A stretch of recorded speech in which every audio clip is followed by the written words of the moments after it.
Day appointments available for acute care as well. Montgomery Medical, a family tradition of family medicine. Hours available from 7 a.m. to 5 p.m. Monday through Thursday, 7 a.m. to 4 p.m. on Friday, and 9 a.m. to 12 p.m. on Saturday. Located at 100 Ridgeview Drive, Suite 3, Smithfield, Pennsylvania, 15478. Call 724-569-8100 or visit montymed.com to schedule your appointment today. That's 724-569-8100 or visit montymed.com to schedule your appointment today. Now accepting new patients.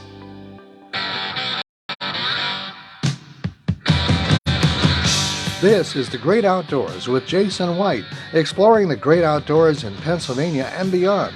Brought to you by the Mariana Outdoorsmen Association and by Wild Acres Farm, Fishery, and Regulated Hunting Grounds. Now, The Great Outdoors with Jason White.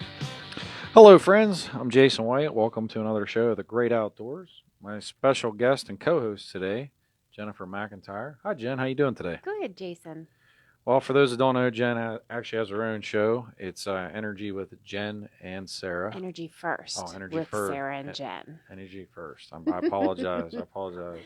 She keeps me on my toes. But we're going to dive right into it today. Jen is certainly an advocate for the energy industry as a whole. And she's a wealth of information. And we're going to be talking today with her about some upcoming events within the energy industry, and also we're going to be talking about some issues in regards to permitting, and hopefully I am going to provide the listeners and Jen some of the things that we're doing within Pennsylvania Farm Bureau to hopefully move the needle this year during this legislative session, so I'm really excited about that. But let's jump right into it.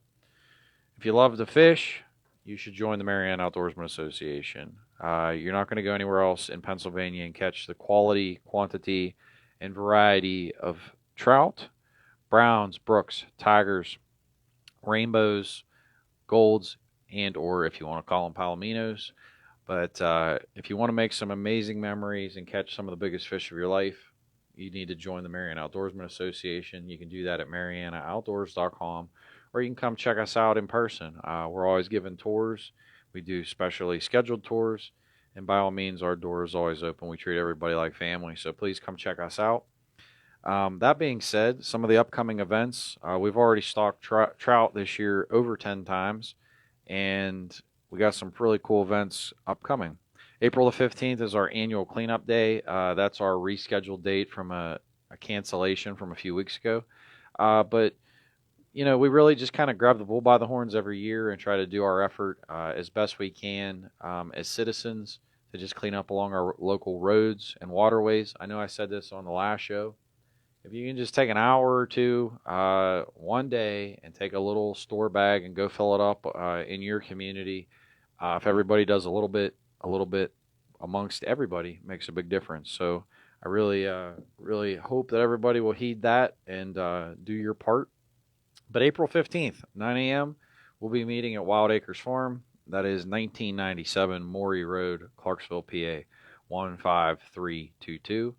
Please dress to be outside, dress to be dirty.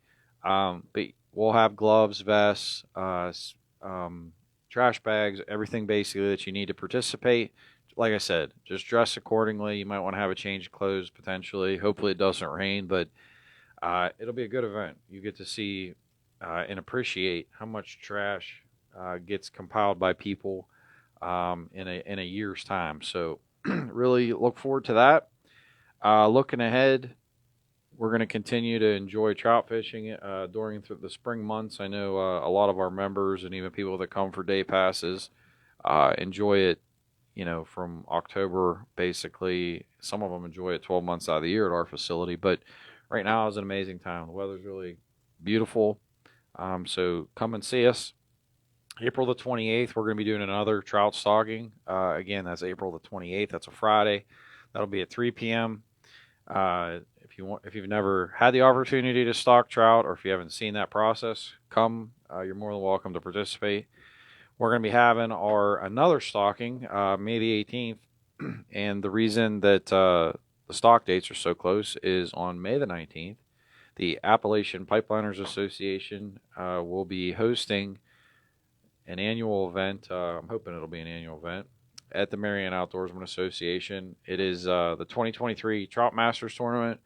If you would like to participate, it is open to the public. It's a $200 fee to participate.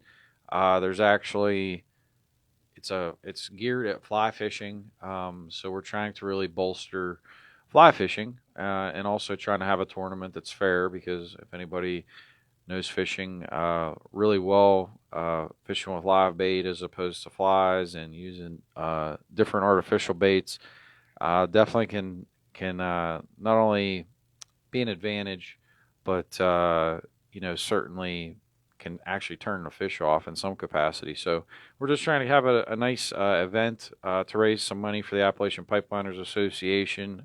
They do a lot for kids and education programs. So, it's going to be an amazing event. We will have payouts. It will be good awards. So the way that this event's going to work is when you participate, it's like I said, we're gearing to fly fishing. And when you catch a fish, we're going to have different categories. So like there's going to be most fish caught, which, even as in a golf scramble, that winner is not going to get a whole lot. But, at the end of the day, that's kind of an honor prize, because we can't be there to obviously watch everybody. And it's kind of, like I said, like a golf scramble. Rarely do the winners, is that score actually accurate? I mean, let's be honest. Particularly with these guys, Jason. Yeah. So this is that particular piece of the puzzle is more for fun, and we will have awards for that. But the one that that'll be kind of like the heavy hitter is we're going to be stocking on May the 18th fish that are going to have these plastic tags coming out of the dorsal fin. And what will happen is everybody's already required to have a pair of forceps and also a pair of like tweezers or cutters. But the way it works, Jen, is whenever somebody catches a fish and it's got a tag on it, all they got to do is just snip that tag and keep it, and they'll just turn it in at the end of the day. And we will already have pre-weighed and pre-measured and even know the species of the fish. So when somebody turns the tags in, we'll already have all the information because we'll have garnered that the day before. So and I know you guys that are bringing clients to this event are going to give those tickets to your clients so that they can win. I'll be keeping my eyes on you. So it's going to be fun. It's going to be unique. I'm really excited about it. I think the thing I love about it, Jen, is, I know you and I have personally talked about this a lot, is at the Wild Acres Farm, that's kind of our hub spot for the Mariana Outdoorsman Association. For those that don't know that, the Wild Acres Farm does other things besides, I guess you'll say, association memberships. We also do like guided deer hunts, turkey hunts, guided upland bird hunts, etc. But in regards to the association, the property and also properties that the association's involved with is very involved, in my opinion, with the energy industry. We have some major Equitrans, Peoples. There's even Shallow Wells. You've told me the name because I've always It's said Diversified. Diversified has shallow wells on the property. EQT actually has a well right down the road that goes under the property. So it's kind of unique to see us so engaged and active in the outdoors, but there's all this energy stuff that's kind of cohesive. And we don't impede each other. We I think it kind of flows rather nicely. And I think that for me, on a personal note, I think a lot of people see the energy industry as bad. I do not. I personally came from and helped manage a coal mine. And I can assure you that from a personal perspective, I was an advocate, for the outdoors. I am an advocate for the outdoors. Obviously, I do this show. So for me we had a guest, Jason, on one of our shows recently that they've done studies to say that if we were to build wind farms enough to power the United States, we would have to take up the landmass of 7 states. 7. So think about all of that property you've got being completely taken away by stuff sitting on top. Whereas right now we are completely invisible to the naked eye, doing what we do, and you guys can get on with everything that you want to do on the surface. Well, I think that living life is. I've talked to people about this, even whether it's personal matters, professional matters, political matters. We don't always get what we want, and it's very important for give and take. And when you come to our facility and see, you know, the gas companies didn't like take over our property and we can't use it, and we're not sitting there doing our thing with conservation and the outdoors and not allowing them to operate. We also have a stone quarry that's running under our facility, so it's really a testament to industries and charitable groups and small private businesses all kind of working together, and I think that that's ultimately the story that should be told. Mm-hmm. These I hate to say it, like witch hunt or terrible narratives that people give, because I can say this for a fact is I don't know very many people in the energy industry that I've met, which I've met a few, I won't say it, but I've met a few that aren't very outdoorsy. Most people hunt and fish, but people that don't hunt and fish, they still are supportive of the events that I know the APA has and the other, energy events. And also, I know that they like to eat and drink, and guess what? All those are farming products. We definitely do that, yeah. So even if they don't necessarily, not all of them are directly, in the outdoors and involved, they're still supportive, and they still are major contributors to the agricultural industry. So I'm very, cognizant of that. I think what we're doing, Jen, I think it's important. I think that building relationships and showing people how, I would say, different industries and groups have commonalities. It's just communication, Jason. That's what we're missing. I We have a lot more in common than we do have in different, and it just takes conversation to get there. said this, you and I have talked about this before too, like about when I was in the coal industry. I felt that we were very siloed off from the world in many capacities. Not to say that we didn't do good things like for local communities, like giving money and donations and stuff, but when it came to like conservation and having these types of discussions and showing people like the good that we were doing, I felt that we did a terrible job. We did a really bad job of communicating the good. The amount of jobs that correlated with per se a coal mine being open per person. You go and look at a community like Waynesburg, in capacity of this conversation. That place used to be just hustling and bustling. The only thing that's really, I think, saved it, I think the oil and gas industry has been a huge blessing for, Absolutely. for like a place like Greene County. But when that coal mine left, you lost. We had like 702 employees that went to the same place every day, and there were like 6 contractors per miner. So you're talking thousands of people going to a community that stopped at the gas stations, grocery stores, restaurants, etc. That's a lot of revenue for a specific area to lose, and it's the same thing with the gas industry. And I think that that's something that we miss. And people lose sight of, is that these people make money, they spend money in the community. People just, to demonize, I think, the energy industry, I think, is wrong. And, you really start opening Pandora's box, even when you look at batteries and things like that. You talk about environmental issues and concerns. I mean, like, I also want to comment on humanitarian issues and concerns. I've seen some videos of how like cobalt and different battery, we'll say, products are produced, and it's horrifying. It's darn near if it's not slavery. if it's not slavery, it's next to slavery.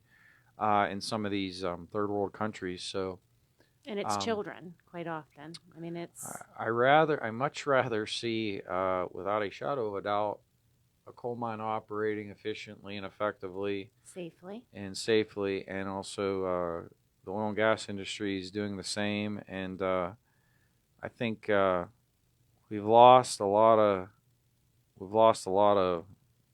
the foundation of what makes the country great whenever we're demonizing these particular things. So I'm just really excited about this event, because I think this event highlights the connection between the great outdoors and the energy industry, highlights conservation. I look forward to meeting a lot of the folks that I haven't, We'll have a lot of environmental people there. I know that a couple of guys from the DEP are going to be attending as guests. A lot of the environmental folks from a lot of our companies, partially because they want to attend this event, but also because they want to see the facility. This is something that they're truly passionate about. So they're looking forward to seeing it too. I think that this can be an example of collaborations and partnerships and friendships, and can be a testament for people moving forward and how you can get things done. Because the divisive nature of trying to destroy industries as a whole, I think, is it's not only sad, but I lived through it in the mining industry, and I can tell you that when I firmly believe this, without a shadow of a doubt, I was involved in a bad mining accident in 2013. It was a roof collapse and big structural collapse. It was really bad. Anyways, at that particular time, the power plants were getting shut down, and everybody was on edge, and everybody was cutting corners. And I saw other accidents where people almost got killed. And I can tell you, without even thinking twice about it, and it's very disheartening to even say, but it's very clear that the policies, politically, systemically, led to my accident. I really strongly believe that. I'm not saying that freakish things don't happen and mistakes don't happen, but the environment of the mine was atrocious and horrible at the time. And I fear that for the gas industry, because when people start cutting corners, safety is one of the first things to go. Yep.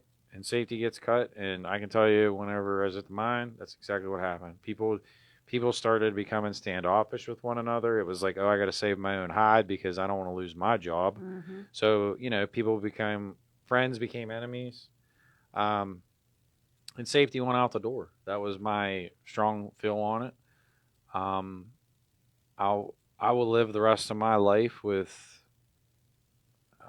bodily injuries from that. And it's something that I carry day in and day out, to realize that, anybody that makes political decisions, your decisions can destroy somebody's life forever. Mm-hmm. So, although people might look at me and not see that, or listen to my voice and not hear it, I can assure you, I've been through hell and back, and I do not want to see what happened to the coal industry, and even what's happening to the coal industry. I don't want to see it happen to the gas industry. So I'm certainly personally, on a personal note, very supportive, and I think people need to wake the heck up and realize that batteries are like slave labor, and the energy folks are avid outdoorsmen and conservationists, and same as the coal miners. Same as our farm. And you want to know something, and the same as the farm bureau people. And you know what? Something. I've been a big advocate for this. We have programs like Act 13, to where the oil and gas money stays local. I think that's a great idea. We have programs like Local Share Account with the casinos, where they came up with a tax structure where a lot of the money stays local. And I think it's a crying freaking shame. It's a travesty, actually, that the coal industry operated for 100 years, and also the steel industry, that both of these that basically built the country, they took our freaking taxes, and none of that money stayed local. It went to the federal government with a tonnage tax. And that's just PA, though, because when we talked about this, I researched it, and there are other states like Kentucky that do keep those tax dollars local. Pennsylvania, basically, tax policies and structures created, I'd say, the decline of Main Street America in Mhm. Pennsylvania. So it's something I would like everybody to think about. Is I love the way that the oil and gas money stays local. I think it's a great thing. I think it's a great thing that We think it's a great thing as an industry. I think it's a great thing that even the casino money stays more local. But why not every other business? Why not think about that? Think about how we can make our communities better. But the foundation of demonizing energy started with coal, and I fear that the domino has now tipped. Some of these people that have agendas federally have now targeted the gas industry. The Keystone Pipeline was a great. I mean, let's face the facts. I mean, the Keystone Pipeline was a testament to that. That certain people clearly had an issue with the energy industry and wanted to try to basically cut off an artery to provide energy not only to the United States, but They don't care about the supply of energy. The current issue is that there is so much money on the renewable side to be made that is where their focus is. It is strictly about money, not about what is best for our industry, and certainly not what's best for the American people. And that's fact. Well, something else I want to what's best for people within the Farm Bureau. One of our policies discusses about not creating new more regulations and burdensome things, and also talks about permitting a little bit without quoting the exact policies. But one of the things I think is critical is no matter who I talk to, whether it's the gas industry, whether it's folks in the Farm Bureau. Heck, I just had a big meeting about hawks damaging the property and the convoluted and detailed processes of that. So being involved in the Farm Bureau as I am and looking at a problem, and I realize that doing the same thing and expecting a different result is the definition of insanity. Excuse me. We have to figure out a way, how do we resolve this problem? And to me, it's such a big problem because the state and federal government has created so many agencies, and even county too, that for example... Which a lot of them are funded by Act 13, by the way. Which a lot of them are funded by Act 13. So, just hypothetically, if it's a farmer that wants to do something on their farm, let's just say, I'll pull one right off of here. Agriculture activity. It's actually general permit number 9. You end up getting potentially 3 agencies at the state level and county, if not more, involved in an application that can be 30 plus pages. I'm sorry, but I just find that to be totally and utterly insane.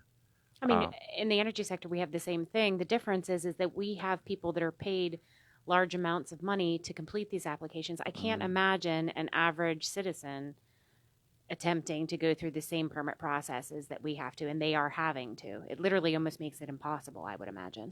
Well, I can tell you, I did permitting for the coal mine. I worked in the engineering department. I was classified as an engineer, although I don't have my professional engineering certification through the Commonwealth of Pennsylvania. Make that note.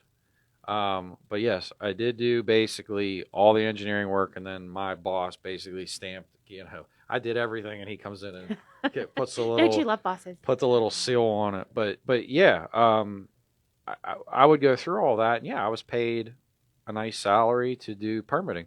So when you talk about all these other folks that are out there, and I'll even go down to the municipal level, you got municipalities, you even have the county. You have all these different entities that are doing permitting, whether that's Joe's local farm, dairy farm here in Fayette County, or if you want to look at whatever it may be. Mm-hmm. The premise here is permitting has grown into a monster, and everybody complains about it. I don't care what level of government you go to. I just met with a person from one of the federal agencies, and he was complaining about it. So everybody realizes it's a problem, but we have to look at this from, okay, how do you address it? So I kind of broke it down and looked at it, and I was like, well, geez. To me, the foundation of permitting in Pennsylvania are what we call general permits. They're supposed to be the easiest of the easy permits. and there are 15 of them. And for it to take 60 plus days for a easy permit for Joe the farmer to do, what are we missing here? Or like, do we not acknowledge that this is a problem? So what we're going to be proposing this year, and I'm working with the legislative body through the Farm Bureau, is to establish a computerized program that industry and small businesses and municipalities could access. And these permits would be converted from general permits to expedited permits, to where they're so basic and simple that you should just fill out an online application, add any attachments or documents, pay your tax, which they want to call a fee, pay your little fee. When you hit the enter button, you should automatically get approval, and the appropriate agencies that would have oversight would also get that approval. But here's why this is important for the energy industry, Jen. These folks could then dedicate their time, the people that are wasting 60 plus days on these little dinky things, those resources then could be geared at bigger business. So it can take us 180 days plus to get a permit to drill a well. So this, in essence, this proposition will save everybody time and money. It will save the taxpayers money, because now instead of our resources being wasted on these little dinky things that are so simple, we can now focus our efforts on the energy industry and on these bigger projects and these bigger developments, to where we can turn permits around quicker. I am not saying by any stretch of the imagination, because there's people out there who are probably saying, oh, well, there's these other issues and there's bigger issues, and you are correct. But you have to start somewhere. And if we can do this, other permits can be added to the list or expanded. For example, I know you and I have talked about this, but like Fish Commission, Game Commission, we're doing this event for your event. We have to do a permit application. It's not electronic. So just for us to do this nice event for the pipeliners, that permit is a paper application. So it should be added. So even for you as a group that's advocating for the outdoors and conservation, it's complex. Mm-hmm. So I guess my personal vision is big trees come from small seeds. And if we can start here and then figure out every other thing that should be added to as being expedited, it's going to save all the Commonwealth taxpayers and the budget as a whole a lot of money. And it's going to make everybody's lives easier. And then clearly, I mean, I think it's ridiculous that the energy industry has to waste so much time on permitting processes and procedures. I know in mining, I basically had a point of contact in the mining division. And, if we didn't talk every couple of days, it was kind of like, so it doesn't sound like that exactly exists within the energy, Well, I'm sure each permitting department internally and an operator will have people that they talk to, but that doesn't mean that the process goes any smoother or any faster, right? Mm-hmm. So it really doesn't serve a great deal of purpose.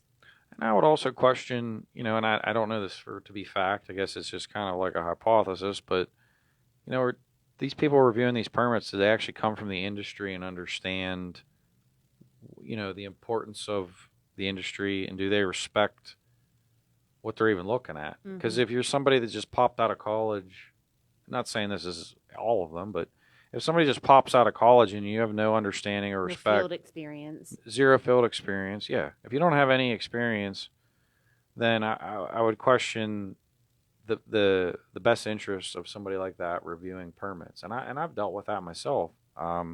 People that had zero expertise in that arena, and they're reviewing a permit. I'm just like, and I don't want anybody to think that we don't want to have to permit things. The bottom line is, as an industry, we want to do things correctly, and we want to do things appropriately, and things that are not going to impact our environment and our communities. I think a lot of people forget that we physically live in these communities too. The majority, at one point in time when it really kicked off up here, yes, there were lots of people up here from other places. That isn't the case anymore. I would probably say 80%, if not more, of the workforce in energy physically live in the communities here. So if you think for 1 second that we want to impact our own environment, our own streams, and our own property around our children, it's just not the case. We want things done properly too. So we understand there has to be a permit process. It just doesn't need to be quite as painful as it is. Well, yeah, and painful costs money, and when you look at things like inflation, the more money that's spent is less money that's going into the economy. So when you drain things, you're basically draining and depleting the economy. And then what happens next? Oh, well, then the government wants to print money, which is not the best solution. The solution, in my opinion, is a free and open market. As you said before, safety is paramount, and these permits are to make sure that people are doing things safe, environmentally conscientious.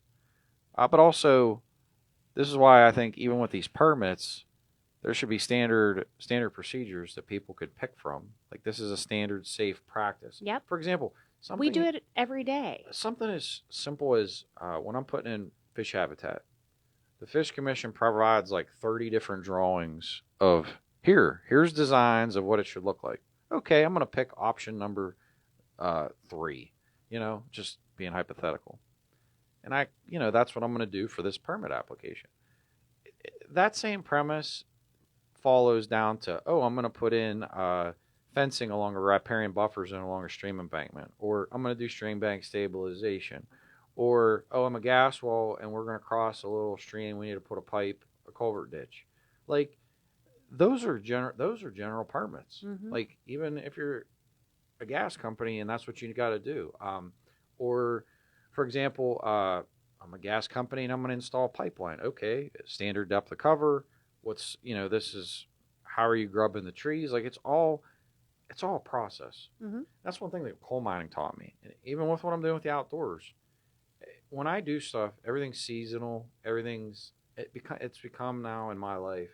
I know that at certain months I have to do certain things, and it's a certain procedure, and that's how people always ask me, like, how the heck can you keep track of all this stuff? It becomes part of, like, who you are. But even with these permits and the way that the gas industry operates, correct me if I'm wrong, but it's basically very procedural.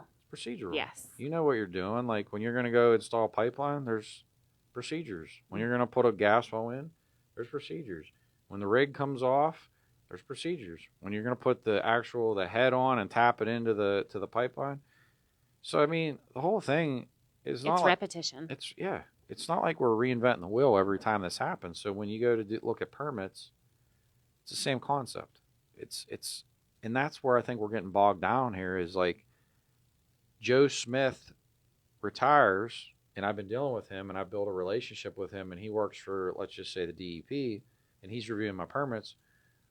Well, Tommy out of college that has zero experience now comes in, but he has like a PhD, and he has great credentials in his educational experience, but he has no real life experience. He comes in, and it's like, oh, well, what about this? Well, I want you to do that. It's actually happened to me. To be fair, we steal a lot of the good people from the DEP to come and work directly for us. You guys know who you are. There's quite a few of them now. So, yeah, I had this happen on a recent permit application. I literally submitted a permit. It got approved. I'm not exaggerating. I copy and pasted the same exact things into the new permit, and this other guy gets a hold of it who's new, and he's like, oh, well, I want you to do this and this. And I'm like... Well, that's what a textbook told him to do, Jason. And I was like, well... But it was approved last time, literally like 2 months ago, in a different capacity. Like, why are you changing it? Oh, well, that's how I want it. So that's the problem. That's the problem right there. You get people's, like, opinions and their own, like... Theories about how this should be handled. And to me, I just utterly can't stand that. It drives me up the wall. That would be like you going to the grocery store and buying a gallon of milk, and you go to checkout, and the cash register said, and one person checks out in front of you, and a gallon of milk's $3, and you go to check out, and they charge you $4.50, and you're like, wait a minute, well, you just charged that guy $3. Oh well, this is what I actually think it should be.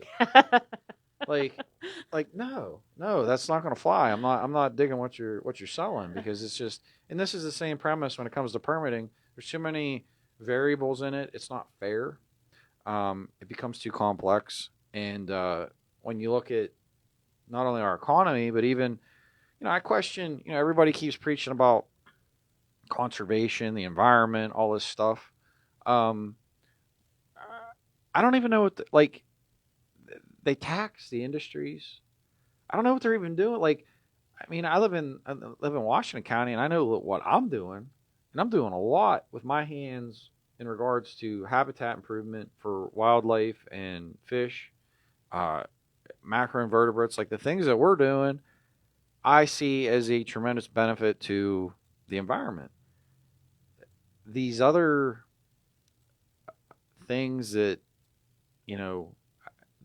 that are being done with taxing these industries and taxing different groups, I don't know what they're doing. I see so many golden opportunities, from installing riparian buffer zones of farms to talk, in those capacities, to working with the gas well companies and saying, hey, what can we do to put, even when you're doing a permit, hey, what can we do to help you with maybe different habitat that we need for bees or butterflies or whatever it may be. We had a guy on one of our, just recently, 2 or 3 shows ago, Mike Kern from a company called Abnova. And what he actually does is he's employed by our operators, which we are not told to do this by the federal government. The majority of our operators do it off of their own back. He is an ecologist that comes in and recommends the ecosystems that should be replaced on pipelines when we're doing reclamation. So he comes in and assesses the soil, chooses native species that are going to attract the maximum amount of butterflies, insects, birds. And we do this as an industry because we want to, not because we're being told to do it. We'll still pay all these fees over here, but we do that ourselves already. And I think that's kind of what I'm getting at, is that I see businesses grabbing the bull by the horns. I see groups that I'm affiliated with grabbing the bull by the horns and doing all this conservation work. And even when we're trying to do conservation work, the government's getting in the way. And instead of the government saying, what can we do to help you to improve the environment, to pick up trash, to plant trees, to do all this stuff that is everybody's about the environment. But I feel like anybody that tries to do that gets a roadblock or gets an excuse or some hanky-panky nonsense that I don't even care to hear about. And it's really frustrating that there's good people out there that want to do good, but constantly are either roadblocked or somebody's cutting their legs out from underneath them. And I think that's what's wrong with us talking about these permits, or if we're trying to highlight the fact of conservation in general. They tax the industry and say, oh, we're going to put money back in conservation. Well, even in Pennsylvania, what are they doing with that money? It isn't. If you can it's transparent. You can go and see what the Act 13 funds are being spent on. And I reviewed the last 5 years in all of our surrounding counties. And I'm not saying that the money isn't being spent on things that are worthwhile for the communities, but literally less than probably 5% of those funds are being spent on conservation. Well, isn't that a heck of a statement? 5%. Well, isn't that just lovely? 5% of millions of dollars. I mean, we're talking $238 million. See, that's another. We just darn near suck at operating business from a governmental perspective and being able to talk about evolution. And when I say evolution, although we do things in systematic, in systems when it comes to business, government becomes too ironclad in, oh, well, this money's going to go for, A, B, and C. Well, after you invest so much money in 5 years, that would be like me saying, oh, well, this year next year, I'm going to invest in remodeling our hunting lodge. Well, at year 3, I don't need to keep doing that. I'm not turning it into the Taj Mahal here. But in government land, year 3, 4, 5, and 6, they're still spending money on the hunting lodge. If everybody understands what I'm getting at. Yeah.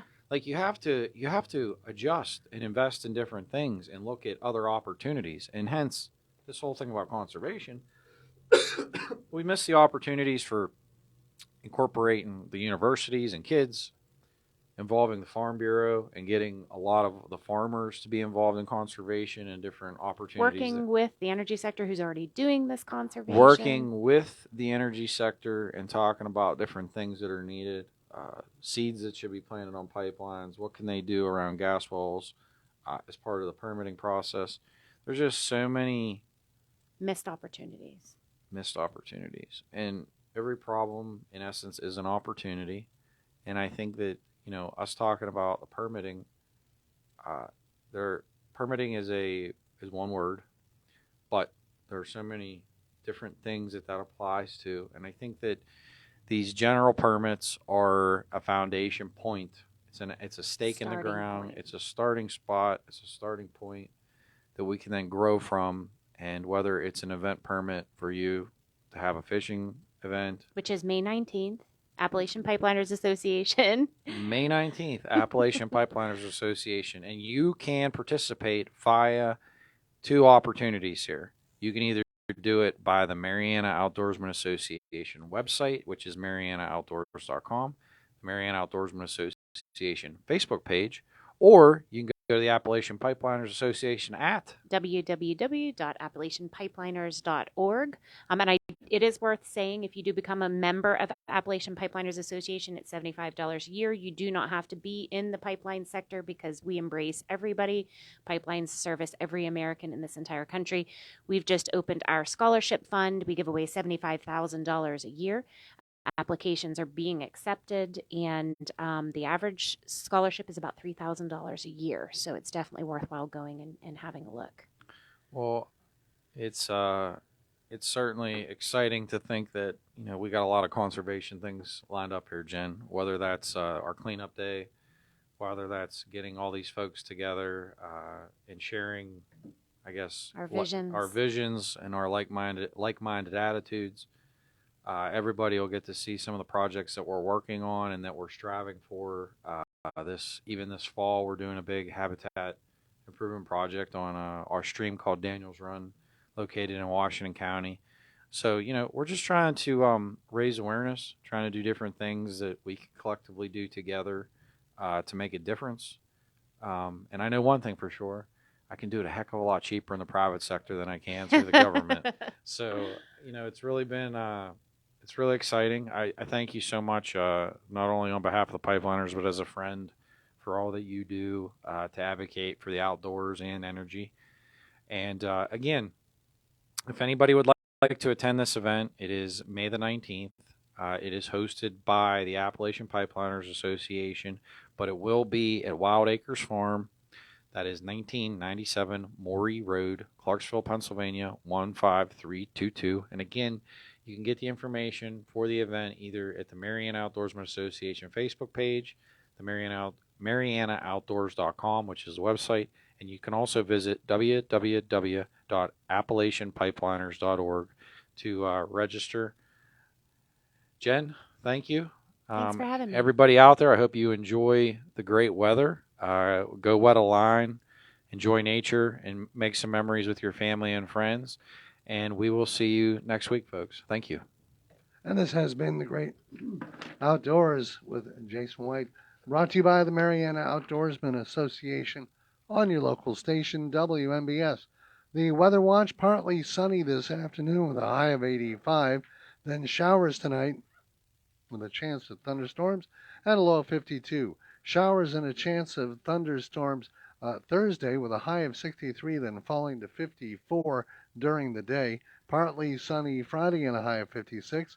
Mostly sunny Saturday, the high 57, and sunny on Sunday with a high of 63. Mostly sunny Monday and Tuesday, the high Monday 68, Tuesday 72. Right now, it's mostly cloudy and 75 at your local station, 590 AM, 101.1 FM, W266DB, WMBS Union.